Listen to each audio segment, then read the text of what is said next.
우리는요, 농작물이 잘 자랄 수 있는 영양분이 풍부한 땅을 옥토라고 합니다. 반면 매우 메마르고 거친 땅을 박토라고 하지요. 이곳에서는 농작물이 자랄 수 없고 열매를 맺을 수도 없어요. 그런데 히브리어에서 땅은 아다마와 에레츠가 있습니다. 이 에레츠는요, 일반적인 땅을 가리키는 것으로 식물이 자라기 어려운 희고 옅은 땅, 여기에 이제 사막이 포함되어 있어요. 그러나 아다마는요, 농사를 지을 수 있는 비옥한 땅을 의미합니다. 이러한 비옥한 땅은 붉은 토양을 갖고 있어요. 그래서 농작물이 잘 자랄 수 있는 옥토를 말합니다. 고대 이스라엘은 이 아다마, 이 땅이요, 붉게 물든 이유를 옅은 토양이 피를 머금고 있기 때문이라고 여긴 것으로 보여지는데, 왜냐하면 생명이 피에 있기 때문에 피를 머금은 땅이 생명을 자라게 할 수 있다고 생각했습니다. 이러한 아다마에서 하나님은 아담을 창조하셨죠. 그래서 아담은 태초에, 그러니까 이 사람은 태초에 붉은색을 띤 옥토로 창조되었다는 것을 알 수 있습니다. 붉은 피부를 가진 이들을요, 강인하고 뛰어난 사람의 상징이었어요. 아담이 그와 같은 것이죠. 그리고 성경에서 다윗과 에서도 붉은 피부로 묘사하고 있습니다. 이렇게 사람은 처음부터 옥토로 창조되었어요. 그런데 그 죄로 인해서 박토가 되어버렸습니다. 시편 107편 34절에 그 주민의 악으로 말미암아 옥토가 변하여 염전이 되게 하시며, 그 악으로 말미암아 옥토가 변해서 염전이 되게 하신대요. 사람의 악으로 말미암아 땅에는 더 이상 어떠한 것도 심을 수가 없고요, 심었다고 해도 어떠한 열매도 거둘 수 없는 상태가 되어버린다는 것이죠. 이 태초의 땅은요, 아담의 불순종으로 인해 가시덤불과 엉겅퀴를 내기 시작했어요. 그 후에는 가인의 살인으로 인해서 그 아벨의 피로 말미암아, 그 억울한 피로 말미암아 가인은 땅으로부터 저주를 받습니다. 그래서 가인이 밭을 갈아도 땅이 다시는 그 효력을 내지 못하게 되었어요. 사람의 죄가 가중될수록 땅은 그 효력이 더욱 사라지는 것이었습니다. 생명이 사라지는 것이었어요. 이러한 땅처럼 예수님은 오늘 본문에서 우리를 4가지 땅으로 비유하고 있어요. 길가, 얕은 돌밭, 근데 누가복음에는 바위 위라고 되어 있죠. 그리고 가시떨기, 그리고 좋은 땅, 이렇게 비유를 하고 있습니다. 이 길가는요, 말씀을 듣는데 깨닫지 못하는 거예요. 왜냐하면 악한 자가 와서 그 마음에 뿌려진 그걸 뺏어가는 거죠. 그래서 마가복음에는 사탄이라고 하고 누가복음에는 마귀라고 되어 있어요. 얕은 돌밭은 말씀을 기쁨으로 받아요. 너무 기뻐요, 받을 때는.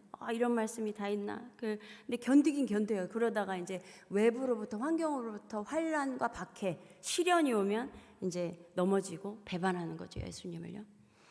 가시떨기에 떨어지는 거는요, 말씀을 들어요. 근데 이거는 약간 보다 보니까 하나님 나라에도 발을 하나 담그고 세상에도 발을 하나 담근 그런 상황인 거예요. 그래서 뭔가 가시떨기에서 자라긴 자라요. 그런데 세상의 염려, 재물의 유혹, 뭐 이런 향락의 유혹, 이런 것들로 인해서요, 결실을 못하는 거예요. 뭔가 자라긴 자라 있는데, 뭔가 나무가 있긴 한데 결실을 못하는 거죠. 기운이 막혀서요. 이러한 것들로 인해서. 그런데 좋은 땅은요, 말씀을 듣고 깨달아요. 그래서 결실합니다. 이것을 오늘 누가복음에서는 착하고 좋은 마음으로 말씀을 듣고 지키어 인내로 결실하는 자라는 것입니다. 이렇게 하나님께서 우리를 땅으로 비유하고 있는데, 그렇다면 그 땅이 의미하는 게 구체적으로, 물론 우리도 땅으로 지어져서 우리 자체를 그렇게 볼 수도 있지만요, 이 말씀에서 단서는 악한 자가 와서 그 마음에 뿌려진 것을 빼앗는다. 마태복음에는 그 마음에 뿌려진 것, 그리고 누가복음에는 마귀가 그 마음에서 말씀을 빼앗아 간다. 그리고 여기 좋은 땅에 착하고 좋은 마음으로 말씀을 듣고 마음에 뿌려진 거예요. 이 마음이 땅이라는 것이죠. 이 땅으로 비유하고 있는 것이 우리의 마음이라는 것을 알 수가 있습니다. 그래서 하나님은 가인에게 죄가 너를 원하나 너는 죄를 다스릴지니라라고 말씀하셨어요. 그 마음을 다스리라는 거예요. 그러나 가인은 그렇게 하지 않았습니다. 그 이후로 시간이 흐르면서 죄악이 더욱 만연해진 세상을 보면서 하나님은 사람의 죄악이 세상에 가득함과 그의 마음으로 생각하는 모든 계획이 항상 악할 뿐임을 보셨다고 말씀하고 있어요. 이렇게 시간이 흐르면서 사람의 마음이 메마르고 거친 땅인 박토가 되어버렸습니다. 시편 68편 6절에 오직 거역하는 자들의 거처는 메마른 땅이로다. 이미 박토가 되어버린 그 마음을 갖고 있는 사람들의 거처는 광야인 거예요. 그래서 출애굽한 이스라엘 백성이 믿음이 없고 순종하지 않아서 약속의 땅으로 바로 들어갈 수 있었는데, 빠른 시간 내에 들어갈 수 있었는데 거길 들어가지 못하고 40년 광야 생활을 하게 된 것이었어요. 이런 광야는 불뱀과 전갈이 있고 물이 없는 건조한 땅, 사막과 구덩이 땅, 사망의 그늘진 땅, 사람이 그곳으로 다니지도 않고 거주하지도 않는 땅, 씨 뿌리지 못하는 땅이라고 말씀하고 있어요. 하나님은 이렇게 마음이 이미 광야가 되어버려서 순종하지 않는 이스라엘 백성에게 이러한 메마른 광야에서 지내게 하셨습니다. 씨 자체를 뿌릴 수 없는 땅에서 지낼 수밖에 없었어요. 그런데 하나님은 항상 이렇게 끝내지 않으시는 분이시죠. 이렇게 힘들게 하고 끝내지 않으시는 분이에요.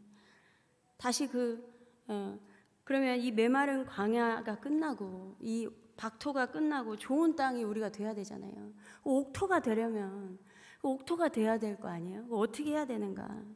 예레미야 4장 3, 4절에 여호와께서 유다와 예루살렘 사람에게 이와 같이 이르노라. 너희 묵은 땅을 갈고 가시덤불에 파종하지 말라. 유다인과 예루살렘 주민들아, 너희는 스스로 할례를 행하여 너희 마음 가죽을 베고 나 여호와께 속하라. 호세아 10장 12절에 너희가 자기를 위하여 공의를 심고 인애를 거두라. 너희 묵은 땅을 기경하라. 갈아엎으라는 거예요.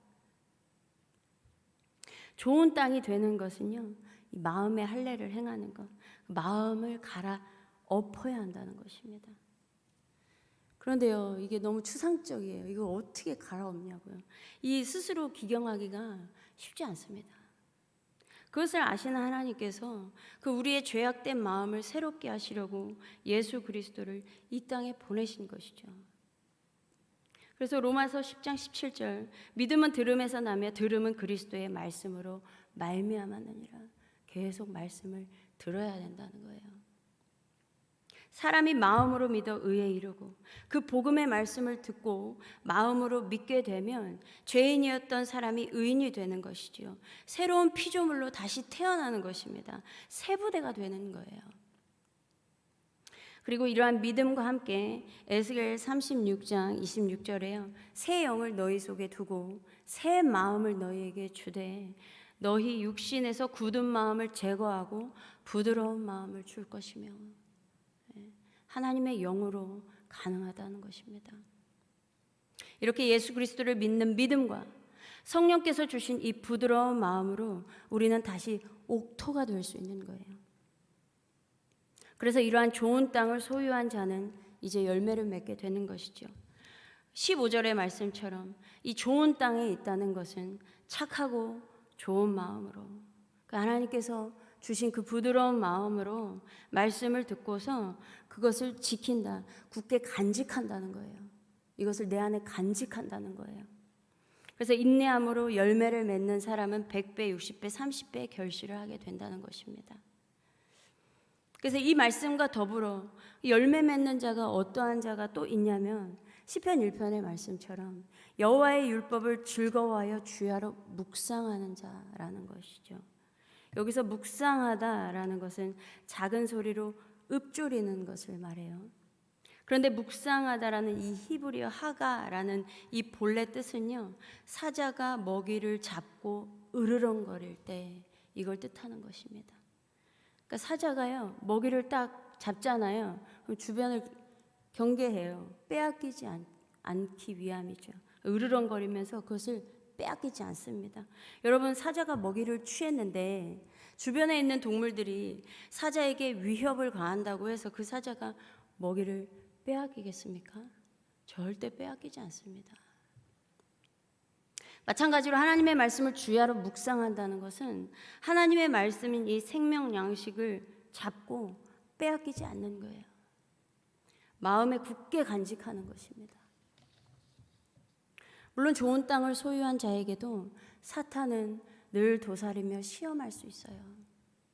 좋은 땅을 소유했더라도 살아가면서 시련이 닥칠 수 있습니다. 좋은 땅을 소유하였더라도 세상의 일에 그런 것들이 염려가 되는 일이 생길 수도 있고 그 재물과 향락의 유혹이 올 수도 있어요. 그럼에도 이러한 좋은 땅을 소유한 자는 주변에서 누군가 위협을 가한다고 해서 또 어떠한 어려운 환경에 처한다고 해서 뿐만 아니라 외부의 유혹이 다가올지라도 그럼에도 불구하고 하나님의 말씀을 굳게 잡고 인내하며 말씀을 빼앗기지 않는 것입니다. 이러한 자는 시냇가에 심은 나무가 철을 따라 열매를 맺으며 그 잎사귀가 마르지 아니함 같으니 시들지 않는다는 거예요.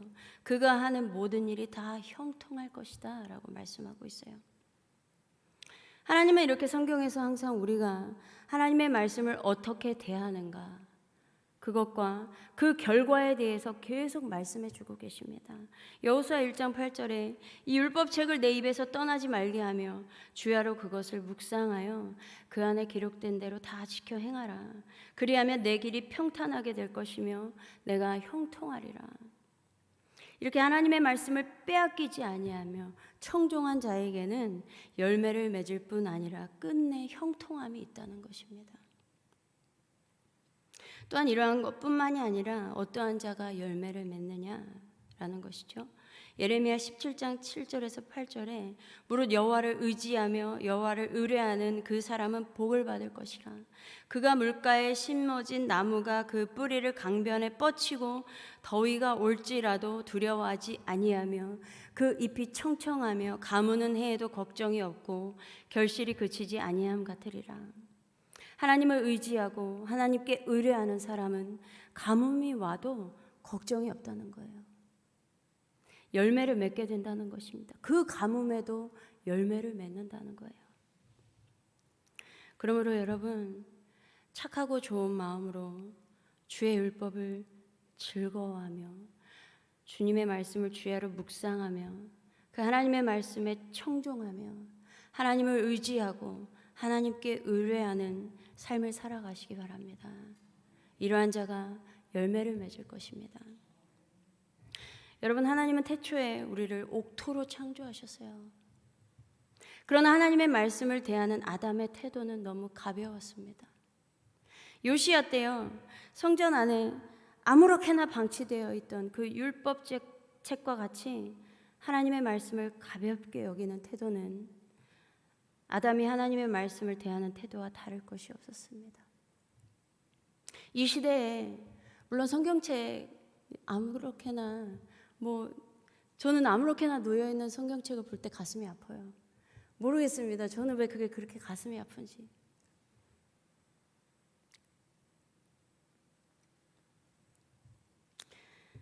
이렇게 하나님의 말씀을 정말 진중하게 대하는 자, 그러나 그 말씀과 다르게 가볍게 대하는 자, 이렇게 가볍게 대하는 자는요, 씨를 뿌리지도 못하고요, 씨를 뿌려도 뿌리를 내리지 못하며 열매를 맺을 수도 없어서 흉년이 올 수밖에 없어요. 그러나 우리에게 다시 옥토가 되는 길이 열렸어요. 그리스도 예수를 믿는 믿음과 성령의 내주하심으로 말미암아 우리가 옥토가 되었습니다. 이러한 옥토인 자는 철을 따라 열매를 맺는 거예요. 그 잎사귀가 마르지 않습니다. 가뭄이 와도 걱정이 없어요. 가뭄에도 열매를 맺어요.